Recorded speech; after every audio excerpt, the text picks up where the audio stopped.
హాయిగున్న నన్ను నా నుండి మాయ చేసి నువ్వేలాగవే. డెమో అయితే చూసారుగా. మీరు ఈ టైప్ ఎడిట్ చేసుకోవాలనుకుంటే అలా ఎడిట్ చేయాలని చెప్పేసి నేను వీడియోలో అయితే చెప్తాను. నచ్చితే ఒక లైక్ అండ్ సబ్స్క్రైబ్ అయితే చేసుకోండి. ఇప్పుడు వీడియోలోకి అయితే వెళ్దాం.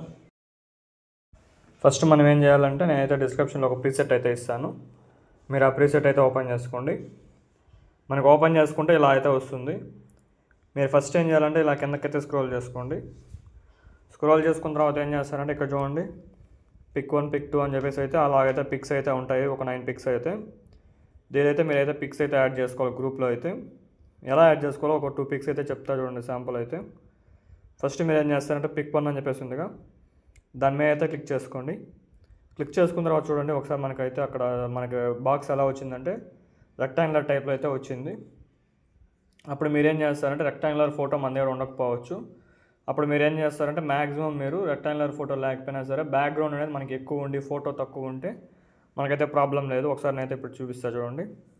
ఈ పిక్ మీద క్లిక్ చేశారుగా, ఎడిట్ గ్రూప్ మీద అయితే క్లిక్ చేసుకోండి. ఇక్కడ చూడండి ఎడిట్ గ్రూప్ మీద క్లిక్ చేసిన తర్వాత ఏం చేస్తారంటే మీకైతే ఇలా వచ్చిందిగా. ప్లస్ ఐకాన్ మీద క్లిక్ చేసుకొని మీడియాలోకి వెళ్ళేసి ఇప్పుడు నేను చూపిస్తాను చూడండి ఒక ఫోటో అయితే. ఫోటో ఎలా ఉండాలంటే మ్యాక్సిమం బ్యాక్ సైడ్ అంతా ఎక్కువ బ్యాక్గ్రౌండ్ ఉండాలి. ఇంకా చూడండి ఇది చూడండి ఇలా వచ్చింది. ఇలాంటి ఫోటోని అయితే యాడ్ చేసుకోవచ్చు, ప్రాబ్లం అయితే ఏం లేదు. ఇక ఈ ఫోటో గట్టిగా ప్రెస్ చేసి కిందకైతే తీసుకొచ్చేయండి. ఇప్పుడు చూడండి మనకైతే ఓన్లీ ఫోటో మాత్రమే ఇలా వస్తుంది చూడండి. ఇలా మనకైతే ఫోటో మనం ఇప్పుడు డిక్రీజ్ చేసుకున్నా సరే బ్యాక్గ్రౌండ్ మనకు ఉన్నదంటే ప్రాబ్లం అయితే ఏం లేదు. ఇలా అయితే సెట్ చేసుకోండి. ఇంకా చూడండి ఎంత బాగా సెట్ అయిందో. సేమ్ ఇదే విధంగా అయితే మీరైతే అన్ని ఫొటోస్ అయితే యాడ్ చేసుకోవాలి. ఇంకొకటి ఏమంటే గ్రూప్ ఎంతవరకు ఉందో అంతవరకు డ్రాగ్ చేయాల్సి ఉంటుంది. ఇక్కడ చూడండి ఎడిట్ గ్రూప్ మీద అయితే క్లిక్ చేసి లాస్ట్ వరకు అయితే డ్రాగ్ చేయాలి. ఇలా డ్రాగ్ చేసుకోండి. ఇలా అయితే పెట్టుకోవచ్చు. దాని తర్వాత ఏం చేస్తారంటే మళ్ళీ గ్రూప్ 2 మీద అయితే క్లిక్ చేసుకుందాం. పిక్ 2 మీద అయితే పిక్ 2 మీద క్లిక్ చేసుకొని ఇది మనకైతే ఆ షేప్లో ఉంది. ఇలా అయితే అన్నీ ఆ షేప్లో ఉండవు. మనకి చూడండి స్క్వేర్ టైప్లో ఉంది. దీనికి ఎలాంటి ఫోటో పెట్టినా ప్రాబ్లం లేదు. ఇప్పుడు చూడండి ఏదో ఒక ఫోటో పెట్టి యాడ్ చేసి చూపిస్తా. ఇలా కిందకి స్క్రోల్ చేసామంటే లాస్ట్ వరకు అయితే ఎక్స్టెండ్ చేసుకోండి. ఎక్స్పాండ్ చేసిన తర్వాత అయితే ఫోటో మీద క్లిక్ చేసుకొని మూవ్ ఆన్ ట్రాన్స్ఫర్లోకి వెళ్ళేసి ఇలా డిక్రీజ్ చేసుకోండి. డిక్రీజ్ చేసుకొని పర్ఫెక్ట్గా వచ్చేలాగైతే అడ్జస్ట్ చేసుకోండి. మనకైతే ఈ విధంగా స్క్వేర్ ఫొటోస్ ఉంటే ప్రాబ్లం అయితే ఏం లేదు. ఆల్మోస్ట్ పర్ఫెక్ట్గా అయితే సెట్ అవుతుంది. బట్ మనకు ఆ విధంగా రెక్టాంగులర్ ఫోటో ఉంటే బ్యాక్గ్రౌండ్ ఎక్కువ ఉండేది తీసుకున్నారంటే మనకైతే బాగుంటుంది. ఇంకా చూడండి మనకైతే ఇక్కడ వరకు వస్తుంది లాస్ట్ గ్రూప్ అయితే. ఈ గ్రూప్ను మనం ఏం చేయాలంటే ఇంకా చూడండి కొంచెం ఎక్స్పాండ్ అయిపోయింది గ్రూపు. దీన్ని మనమైతే రిమూవ్ చేద్దాం. ఇంకా చూడండి దీన్ని అయితే కట్ చేసాను. ఇప్పుడు చూడండి పర్ఫెక్ట్గా ఈ విధంగా అయితే మనకైతే ప్రతి గ్రూప్ మీద క్లిక్ చేసుకొని మొత్తం ఫొటోస్ యాడ్ చేసామంటే మనకైతే వీడియో అనేది చాలా బాగా వస్తుంది. నేను ఇంకొక ఫోటో అయితే యాడ్ చేసి చూపించేస్తాను చూడండి. ఫాస్ట్గా అయితే యాడ్ చేసి చూపించేస్తున్నా. ఇలాంటి ఫోటో కూడా తీసుకొని ఇలా కొంచెం కిందకి తీసుకునేసి ఇట్లా అడ్జస్ట్ చేసుకునేసి లాస్ట్ వరకు డ్రాగ్ చేసుకొని బ్యాక్ అయితే వెళ్ళిపోదాం. ఇక్కడ చూడండి మనకైతే 3 ఫొటోస్ ఎలా వచ్చాయో. ఈ విధంగా అయితే మనకైతే ఈ విధంగా మన అన్ని పిక్స్ అయితే యాడ్ చేసామంటే చాలా బాగా వస్తుంది. దాని తర్వాత మీరు ఏం చేస్తారంటే ఇక్కడ దీనికి మీరు ఫోటో యాడ్ చేసుకోవాలంటే యాడ్ చేసుకోవచ్చు. ఎలా యాడ్ చేసుకోవాలంటే ఇక్కడ చూడండి ఈ బీట్ మార్క్ మీద అయితే పెట్టుకొని ప్లస్ ఐకాన్ మీద ఇచ్చేసుకొని మీడియాలోకి వెళ్ళేసి ఒక ఫోటో యాడ్ చేసుకొని దీన్ని మనం ఏం చేయాలంటే కిందకైతే తీసుకెళ్ళిపోవాలి.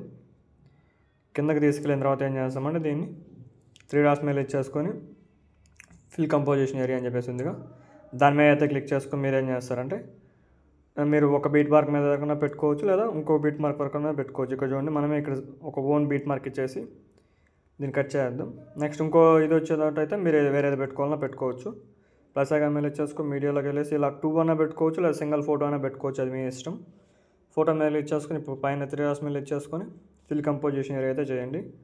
మళ్ళీ ప్రెస్ చేసి ఇలా అయితే కిందకి తీసుకొచ్చండి. ఇక్కడ చూడండి ఈ విధంగా అయితే మనం 2 ఫొటోస్ అయినా పెట్టుకోవచ్చు, లేదా సింగిల్ ఫోటో పెట్టుకున్నా ప్రాబ్లం లేదు. ఇంకా చూడండి 2 ఫొటోస్ అయితే వస్తాయి. ఇప్పుడు మనం ఏం చేయాలంటే దీనికైతే ఎఫెక్ట్ ఉంటుందిగా, ఈ ఎఫెక్ట్ని 2 టైప్స్లో అయితే తీసుకోవచ్చు. ఫస్ట్ అయితే ఫొటోస్ అయితే యాడ్ చేసుకునేద్దాం. ప్లస్ ఐకాన్ మీద ఇచ్చేసుకుని మీడియాలోకి వెళ్ళేసి ఒక 2 ఫొటోస్ అయితే యాడ్ చేసి చూపిస్తాం. ఇది మనం 2 టైప్లో అయితే ఎక్స్పాండ్ చేసుకోవచ్చు.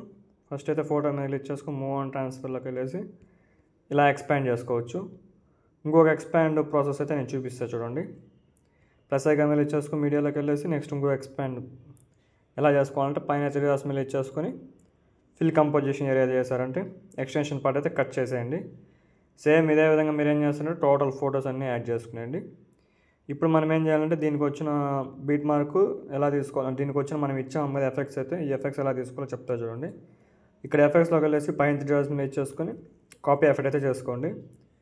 దీన్ని మనం ఏం చేస్తామంటే ఫోటో మీద ఇచ్చేసుకొని ఎఫెక్ట్స్లోకి వెళ్ళేసి 3 డాట్స్ మీద ఇచ్చేసుకొని పేస్ట్ ఎఫెక్ట్. ఇది ఒక ప్రాసెస్. మనకు ఇంకో ఈ ప్రాసెస్ అవసరం లేదు. ఇక్కడ చూడండి మనకైతే అంత లేకపోతే ఏం చేయాలంటే ఇక్కడ చూడండి మనం ఈ ఫోటో అయితే ఈ విధంగా వచ్చింది. ఇది సేమ్ అంతే అదే విధంగా వస్తుంది. మనకైతే ఇంకా క్లారిటీగా కావాలంటే ఏం చేయాలంటే ఫోటో మీద క్లిక్ చేసుకొని కాపీ లేయర్ అయితే చేసుకోండి. ఇంకా చూడండి నేనేం చేశానంటే కాపీ లేయర్ అయితే చేశాను. కాపీ లేయర్ చేసిన తర్వాత ఏం చేస్తానంటే మళ్ళీ ఫోటో మీద క్లిక్ చేసుకొని ఇక్కడ పేస్ట్ స్టైల్ మీద క్లిక్ చేసుకొని అయితే colour option timer option of చేసుకొని అయితే పేస్ట్ చేశాను. ఇప్పుడు చూడండి మనకి ఎలా వస్తుందో సేమ్ ఇదే విధంగా వస్తుంది. టోటల్ ఫొటోస్ అన్నిటికీ పెట్టేసి మీరైతే అదైతే యాడ్ చేసేయండి. యాడ్ చేసిన తర్వాత అయితే ఎక్స్పోర్ట్స్ మీద క్లిక్ చేసుకొని ఇంకా చూడండి ఇక్కడ మీకు నచ్చిన రేషియోలో అయితే ఎక్స్పోర్ట్ అయితే చేసుకోండి. Thank you for watching.